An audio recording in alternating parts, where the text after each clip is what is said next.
This is Curtis at Ace Bread Studios coming at you with some football talk. Gonna talk Bills. Did a little podcast mentioning some of the big news from 2 days ago. Things have substantially changed with the extension of Josh Allen, the mega extension. Now, I did a pretty long analytic study on Josh Allen a couple of weeks ago. And through the process of doing that video, I really turned from just a fan of who he was, the kind of nice guy he was, into the actual player that he is. And the potential for him to duplicate year 3 and year 4, for me, it's like Ben Roethlisberger with high athletics. It's a unique and possibly generational prototype and talent. Mostly it was appreciated, some flack, which is understood. But I found a new stat that Josh Allen's the first player in NFL history to have at least 4,500 yards, 35 passing touchdowns, and 5 rushing touchdowns in a single season. So this is just another piece of the puzzle to show how amazing his season was last year. And so the Bills had been weighing when to give him his extension. Talk was maybe go into the season without it. The period was getting close when they'd have to either pay him or just wait. And I think the Bills did the right thing. You know, it's an amazing contract. 6-year, mind-boggling $258 million. Now, a little highlights of the contract. Second highest contract in NFL history next to Mahomes. The 150 is the most guaranteed by $9 million, which Mahomes got like 141. And then, people will say, oh, well, how does he deserve that contract? How does he deserve that much guaranteed? People really aren't on board yet or don't believe. Dak Prescott on a bad shoulder got $126 million in his most recent contract. So really, it's only $24 million.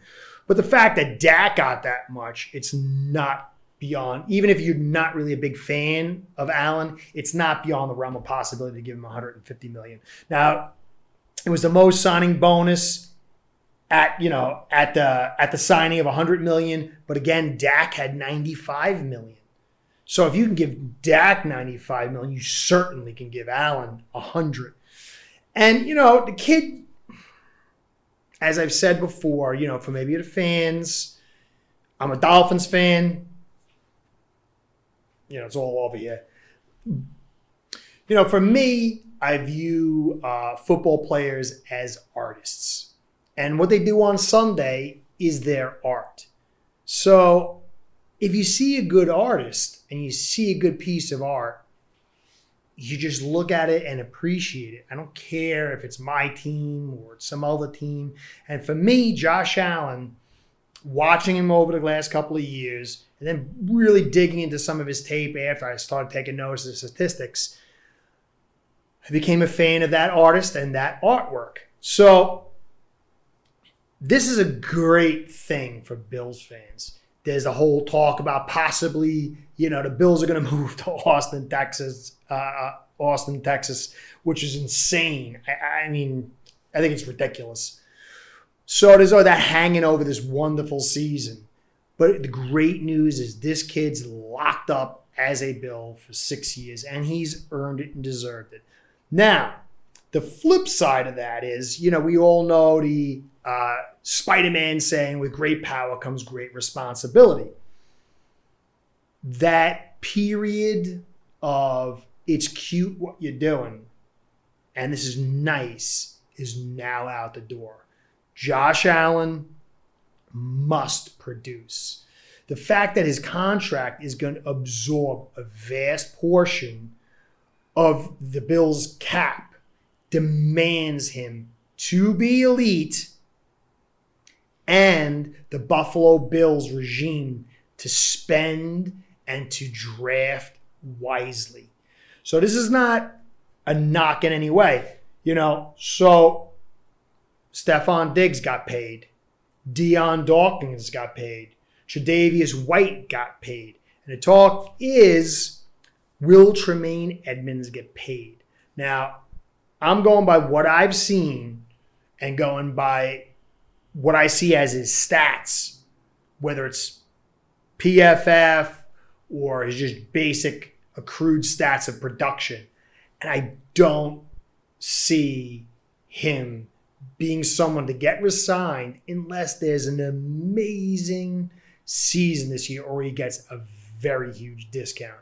I think now that Allen is paid, there's going to be a youth movement that's going to come in, that's going to have to come in to support him. And I don't really see Tremaine Edwards as being somebody that you're going to bring back. Now, like I said, I answer almost every comment. There was tons of comments on the last Bills video I did about Allen. And I answer all of them because I appreciate it. I learn. I like to hear it. I appreciate you spending your time. What do you think about Tremaine Edwards? I'm going to go Tremaine Edmonds. I'm going to go back and I'm going to look at his tape again to see if maybe the stats aren't really portraying who he is on the field. But it'll be very interesting to see if he's a guy to stay. But now you Bills are going to have to produce. The Bills fans are going to have to see a team that really locks in and over the next 2 or 3 years really seizes the moment, goes for the Super Bowl, and takes it to the top. Any step back in any way is going to be very troubling for your future. But in the end, great news, great kid. Your team is looking fantastic. This is a huge year. It was a huge year just to see how Allen will respond. Now that he's locked in, it's going to be a huge year for your team to take that step forward. And as I said, a big year for Edmonds as well. So this is Curtis at Ace Bread Studios. Hope you enjoyed what you saw here. Just a little quick talk about a good kid getting paid. Hope you liked what you saw. Please like, comment, and subscribe, and I'll catch you next time.